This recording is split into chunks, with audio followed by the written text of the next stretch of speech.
Qué gusto volverles a ver en este fin de semana. Hoy tenemos un tema que es un tema importante a considerar por todos nosotros.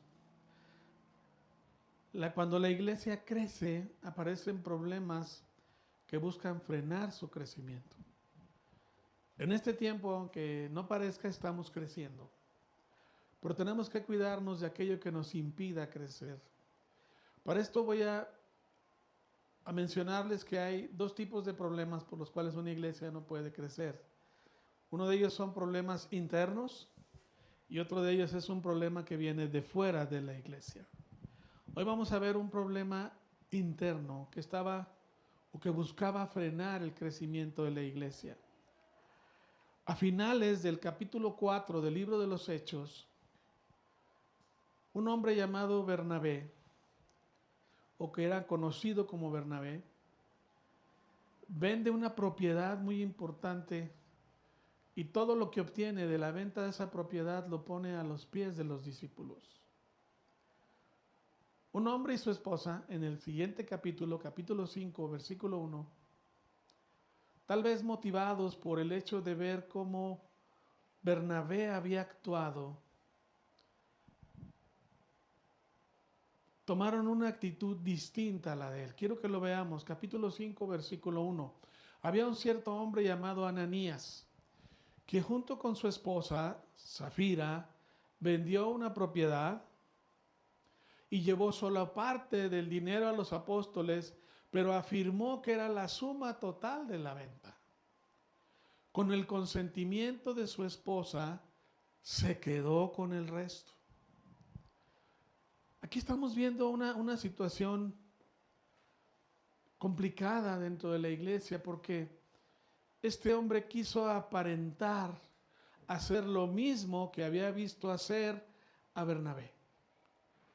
Pero en el fondo quiso aparentar en público que él había hecho lo mismo, buscaba un reconocimiento por algo que él no había hecho. Y tuvo que ver con dinero. Aparentó dar todo lo que había obtenido de la venta de la propiedad, se pone de acuerdo con la esposa y dan solo una parte. Nadie les había pedido que la vendieran. Ellos tomaron la decisión porque buscaron aparentar en público lo que no había ocurrido realmente. Es muy triste ver que el amor al dinero lleve a la gente a cometer muchas tonterías. Hay quienes piensan que una vez que la gente se ha enamorado del dinero es casi capaz de hacer cualquier maldad. Fue el caso de Ananías y Zafira. En el versículo 3, quiero que entiendas algo importante. Pedro va y los confronta, pero quiero que entendamos algo ahí. Hay varios tipos de maldad en lo que este hombre estaba haciendo. El primero es un desprecio hacia Dios, porque les importaba más aparecer que hacer las cosas que hacían por hacerlo realmente ante Dios. Viene una especie de fraude sacrílego, hace un fraude para satisfacer una necesidad de aparentar hacia los demás. Hay vanidad y hay avaricia en este hecho. En el fondo es una falta de fe. Hay corrupción a una orden que Dios había puesto en sus corazones. Y por último hay una hipocresía. Esto aparece en la vida de estas dos personas. Pedro va y los confronta en el versículo 3 y les dijo: Ananías, ¿por qué has permitido que Satanás llenara tu corazón? Le mentiste al Espíritu Santo y te quedaste con una parte del dinero. Hubo una revelación del Espíritu de Dios a Pedro para mencionarle a Ananías y a Zafira, en este caso a Ananías, que estaba solo, lo que él había hecho. Tenemos que entender que a Dios no lo podemos esconder. Dios conoce las profundidades de nuestro corazón y sabe realmente quiénes somos y cómo somos. No permitas que estos tiempos de economía difícil te impidan dar a Dios lo que a Dios le pertenece. Pensamos que en estas circunstancias, que no es fácil la situación, tenemos que reservarnos algo de dinero. Te aconsejo que no lo hagas, que le des a Dios lo que es de Dios. Dios te va a bendecir y Dios te va a multiplicar. Yo personalmente creo que cuando menos tenemos es cuando más tenemos que dar. Y cuando digo más me refiero en términos relativos, no absolutos. Es decir, da un poco más de lo que tú puedes dar y Dios te va a bendecir. Quiero mencionar algo, todos conocemos esta historia. Pedro no lanza ningún juicio en contra de Ananías. Ahora, quiero que entiendas algo. Dice la Biblia que este sustrajo parte de la venta que él había hecho. Esa palabra sustrajo es la misma palabra que se utiliza en dos partes en la Biblia. En una de ellas aparece en el libro de Josué, cuando un hombre llamado Acán agarra ciertas cosas que le habían sido prohibido tomar en una guerra, ciertos despojos que él guarda y provoca un problema en el pueblo de Israel. Esa misma palabra que se usa en la acción de que Acán guarda esas cosas es la misma palabra que se utiliza en esta parte de la Biblia. Y hay otra parte que se usa en la Biblia, en el libro de Tito, y está asociado a robo o haber tomado algo que no le pertenecía. Solamente en esas tres partes de la Biblia aparece esa palabra y tiene el sentido de tomar lo que no le pertenece a la persona y aparentar que no se ha llevado nada. Todos conocemos lo que le ocurre a Acán en el libro de Josué. Este Acán es apedreado, él y su familia y sus animales, y mueren por una orden directa de Dios. En el libro de los Hechos las cosas son distintas. En el Antiguo Testamento el mismo pueblo hacía justicia por algo que Dios les decía, vayan y arreglen esto. En el Nuevo Testamento quien toma cartas en el asunto es Dios, porque Pedro ni siquiera lanza un juicio en contra de ellos. Es Dios directamente. Vamos a ver el versículo 4. La decisión de vender o no la propiedad fue tuya, y después de venderle el dinero también era tuyo para regalarlo o no. ¿Cómo pudiste hacer algo así? No nos mentiste a nosotros. Pedro le dice, mentiste a Dios.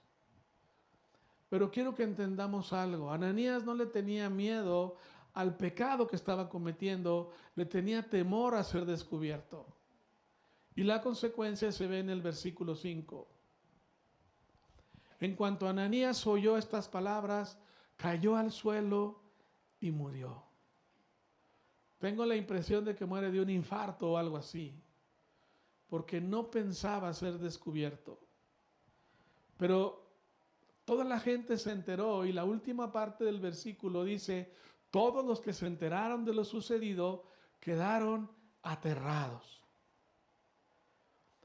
Cuando la iglesia está creciendo y hay alguien que no está fluyendo, tiene que entender que el ser creyente es algo muy serio.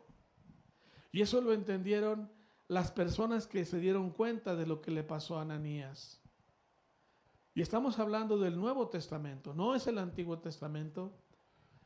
Es muy serio hacer la voluntad de Dios y fluir y funcionar en la iglesia, porque el que toma acciones aquí es directamente Dios. Y este hombre cae fulminado y muere. Ahí quedó. Quiero aclarar algo, yo no estoy diciendo que este hombre no fue salvo, ni estoy diciendo lo contrario. Solo veo que ya Dios terminó ahí su tiempo. Versículo 6, fueron unos jóvenes y lo enterraron. Lo sacaron y lo enterraron. Como 3 horas más tarde, aparece Zafira, la esposa, sin saber lo que había pasado. Ella creía que todo estaba normal. En el versículo 8, Pedro le pregunta, dice, ¿fue todo el dinero que tú y tu esposo recibieron por la venta de este terreno, que era lo que habían tratado de aparentar? Y ella contestó que sí, ese fue el precio. Aquí aparentemente podemos entender, hubo un acuerdo entre ambos de hacer las cosas mal. Los casados, las casadas, ¿tienes obligación de someterte a su marido? Sí, pero en lo que esté fuera de la voluntad, no. Y aquí ambos se pusieron de acuerdo. Ella era cómplice de lo que él estaba haciendo, consintió e hizo exactamente lo mismo que él. Y Pedro le dijo, ¿cómo pudieron ustedes siquiera pensar en conspirar, en poner a prueba al Espíritu Santo, al Espíritu del Señor de esta manera? ¿Y sabes qué? También ella falleció instantáneamente y los mismos jóvenes también la sacaron y la enterraron. Es un mensaje muy duro, muy fuerte, porque también ella murió instantáneamente. Y ahí yacieron los dos cuerpos al final. Tenemos que tener mucho cuidado, porque lo que estaba ocurriendo era que la iglesia estaba creciendo y ellos estaban actuando mal. En el libro de Josué, el pueblo de Israel venía ganando batallas y surge el pecado de Acán y ellos pierden una batalla muy simple a causa de ellos. Dios quita eso. Cuando hay un crecimiento y un avivamiento, también Dios hace a un lado a los que no están fluyendo correctamente. Amor al dinero, la raíz de todos los males, dice la Biblia. Amado, te exhorto a que obedezcas a Dios, a que fluyas con la bendición de Dios y Dios te va a bendecir. Una vez que son quitados, estas personas siguen trabajando la iglesia y siguen apareciendo muchísimos milagros. Dice que la gente, en ese mismo capítulo, la gente sacaba a sus enfermos para ver si pasaba Pedro y su sombra los sanaba. No dice que la sombra los sanaba, pero era lo que ellos esperaban. Lo que sí dice la Biblia es que todos aquellos por los que oraban los discípulos eran sanados. Entonces podemos ver que cuando viene un crecimiento, Dios hace a un lado a aquellos que no están actuando en favor del crecimiento de la iglesia. No te expongas, amado. Es muy raro ver que Dios haga público el solucionar un problema de pecado, pero como Ananías y Zafiras hicieron un pecado en público, Dios en público arregló la situación y fueron exhibidos. No quiero atemorizar a nadie, pero está en la Biblia, está en el Nuevo Testamento. Y te quiero exhortar a que no dejes que el amor domine tu vida. Fluye con lo que Dios está haciendo. Sé generoso en dar a Dios y Dios te va a bendecir. Dios va a multiplicar lo que nosotros damos. Dios va a hacer que crezca la bendición en tu vida y en tu casa. No tengas temor de lo que va a venir. Efectivamente son tiempos difíciles, pero Dios sigue siendo Dios y sus bendiciones siguen estando con nosotros. La iglesia siguió creciendo. Luego aparecieron problemas externos. Hubo envidia por parte de la gente religiosa alrededor de los discípulos. Y fueron detenidos, fueron golpeados, pero ellos seguían predicando. Es más, fueron encarcelados y un ángel fue y los sacó. Me impacta la osadía de los discípulos de la iglesia, porque una vez que salen de la cárcel, porque un ángel de Dios les abre la puerta, se van al templo mismo a seguir predicando. Porque estaban conscientes que Dios estaba buscando un crecimiento. No permitamos que este enclaustramiento nos deje hacer lo que Dios nos ha llamado a hacer. En la medida de lo posible, compartamos las pláticas. Hablemosle a la gente de Jesús, porque Dios quiere que su iglesia crezca. Y nada lo va a detener. Yo quiero orar por todos ustedes esta mañana. Yo quiero pedir a Dios que Dios bendiga sus hogares. La palabra de Dios dice que su bendición siempre está con nosotros. Dios no tiene ningún motivo para no bendecir a quien es generoso y es obediente en darle a Dios lo que a Dios le pertenece. Así es que pongámonos en orden, hagamos las cosas bien, fluyamos con el mover del Espíritu de Dios y aseguremos de que la bendición venga a nuestros hogares.